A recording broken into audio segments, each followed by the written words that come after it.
All right, hello everyone. Welcome back to another Kobe Wow video. And in today's video, I'm going to be going over my 11.2 Mythic Plus Mistweaver guide. This video is going to be very straightforward. This is for a lot of new beginners who aren't really familiar with the spec, because anytime anyone hears damaging as a healer, they get kind of overwhelmed. And I wanted to explain to you and show you it's not as bad as it sounds. It's a lot easier and it feels amazing whenever it's done right. So without further ado, let's get straight into it. The first thing that we're going to take a look at is our talents. So this is the talents that I run for Mythic Plus. This talent build will be linked in the description below, as well as my Discord, my weak auras that I use, WoW Analyzer, Warcraft logs, raid bots, Wowhead, everything that you need to become a better player will be linked in the description below. So this is the talent build that I run. I do run Master of Harmony. You could run Conduit of the Celestials. However, Master of Harmony is the build I'm going to be going over in this video because it performs the best. Basically, just a few key nodes that are really important is I like running Soothing Mist. The reason to be is because I tend to push higher keys. And so Soothing Mist is a heal where it channels healing onto a target. And this talent right here makes them take reduced damage by 6% and allows you to basically funnel heals into them. So if a tank is taking a lot of damage or someone has a really nasty dot on them, I like using Soothing Mist, but don't rely on that as your primary source of healing. You want to make sure that you're fist weaving as much as possible. Down here, I play Revival. That's a big core part. We play Chi-Ji in Mythic Plus, not Yu'lon. You could play just a pure healing build. However, it doesn't really do good, especially in higher keys. You want to make sure that you're also pumping out some damage, helping keeping everyone alive, and Chi-Ji is the best way to do that. It basically just buffs up all your damaging abilities. I do run Shaylin's Gift. I run Veil of Pride, which is a lot more easier to play than Xiao Hao's Lessons. Reason being, it basically just makes sure I can press this more often and use it as a pretty consistent cooldown. This kind of adds more complexity that isn't really necessary. It's not too much of a healing difference, so that's why I run Veil of Pride. Jadefire Stomp is what we use for damage, and I'll explain that in a minute. Now, just to start off, what healing abilities do we actually have? What heals? So something to keep in mind, we have Renewing Mist. This, you just want to keep on cooldown. You want to just apply it to your party because the Renewing Mist dot is not what does all the healing necessarily. What does do the healing is, where's it at? I think it's here, Chi Harmony. Chi Harmony is a very important talent node. Basically, any target with Renewing Mist on it takes 25% increased healing. So the more people in your party that have Chi Harmony applied to them, the more healing your group's gonna have, or the more healing that they're going to receive from you. So all you want to do, you want to make sure that Renewing Mist is on cooldown. Next, we have Soothing Mist. Once again, this is a cast, or it's a channeled cast, and so just like that. However, whenever Soothing Mist is being used, you can press you have instant cast Enveloping Mist and Vivifies. So if my tank is taking a lot of damage, typically I'll target my tank a lot and just tunnel in a whole bunch of heals to them. It's fantastic for saving people. However, you just want to make sure that Soothing Mist is not your primary source of healing. Like your raw heals should not be your primary source of healing, because what you'll realize very quickly is people will be dying because of it. And I'll get to that in a second. Vivify is a simple heal. It's a cast, just like that, it heals. Enveloping Mist, you want to apply once on a target if you know they're going to take a lot of damage.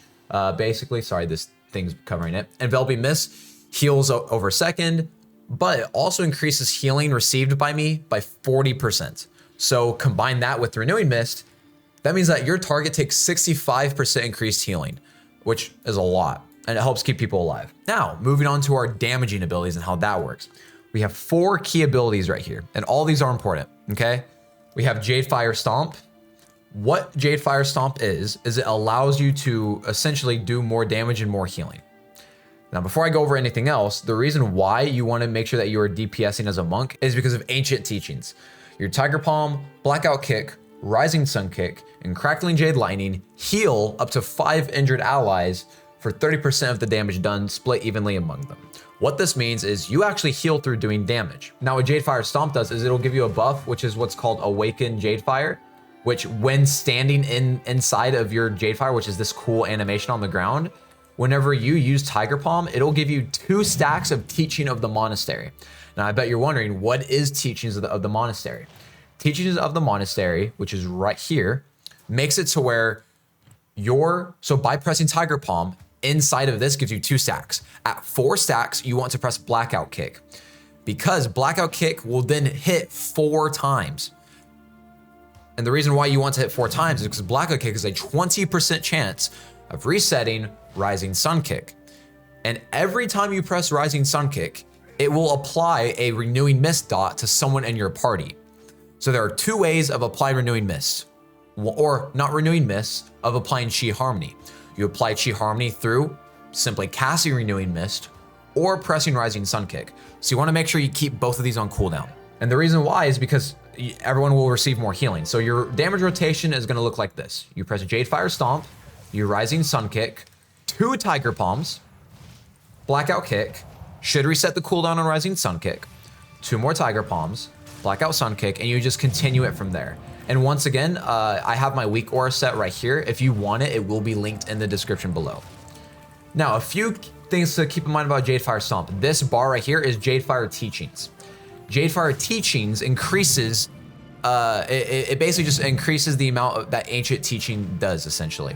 Jade Fire Teachings only lasts for about 14 to 15 seconds. So you want to make sure that you're pressing Jade Fire Stomp when this gets to about 3 to 4 seconds. So as you can tell, this bar is going down. Whenever it hits 3 seconds, I'm pressing Jade Fire Stomp again. And then this bottom bar, which says Awaken Jade Fire, when standing in it, it allows me to it gives me 2 stacks of Teachings of the Monastery. But whenever I step out of it, I only have 8 seconds left on it. So you want to make sure that you're standing in your Awaken Jade Fire for as long as possible. And then while damaging abilities within your Jade Fire Stomp, it has a chance to reset the cooldown on it. So just like that, you saw that it came up. If I place it down again, let's press a couple more abilities, boom, it came back up. So basically, it's a cool synergy. You want to keep your buffs up from Jade Fire. You want to make sure you're using Rising Sun Kick on cooldown, and you want to make sure that you are using Blackout Kick at 4 stacks of Teaching of the Monastery. You can also take a look at some of my other videos where I actually do the gameplay, and you can see my rotation and see how I'm managing my cooldowns. Now, the next thing is your actual cooldowns. We have Chi-Ji, which is a major cooldown. Basically, what this means is Chi-Ji will buff up all of your damaging abilities, which is your Fistweaving. So what this means is, let's say you're in a pack, you're damaging. Let's say I press Chi-Ji, it puts a buff up on everyone, and then every time I use my Blackout Kick with 4 stacks, it'll make my Enveloping Mist an instant cast, which when applied to the group, puts another dot on them called Enveloping Breath, which does more healing, and it can cleave, which is fantastic. And it just makes your overall damage do more healing. Once again, I will be showing gameplay on the screen in a minute. The next cooldown is Shaileen's Gift, or Shailun's Gift. This charges naturally in combat. All this is you want to use it whenever it's at a decent amount of stacks, at least 5 stacks, I'd say. The higher stacks, the better. So at 10 stacks, it's great for using it for whenever a big damage pack comes out. It's great. Next is going to be Life Cocoon. Life Cocoon is on a 1.3 minute cooldown. You apply it to someone who is about to die or you know is going to take insane amounts of damage, and they should basically live through anything with Life Cocoon. There's some abilities where it's just going to tank them down and you want to funnel heal them, but use Life Cocoon as an emergency. Your next major cooldown is Revival. This is on a 3-minute cooldown, and this is your oh no button. Everyone is about to die. This is my last resort. You want to make sure you save this cooldown whenever it is very, very much needed. Now with Revival, it does dispel everyone as well. So it works like Massive Spell, but the only difference is it's on a 3-minute cooldown. So it does an insane amount of healing and dispels everyone. So you want to make sure you save this whenever it is in dire need. Now your final cooldown that I want to go over is Thunder Focus T. Because we are playing Master of Harmony, this is your most important ability for doing damage and healing. Whenever this is pressed, it will make your next Crackling Jade Lightning cleave and do insane amount of damage and insane amount of healing. Like, check that out. It's lightning all of the mobs around me. So it does insane amount of damage and insane amount of healing. It's a cooldown that you'll want to use.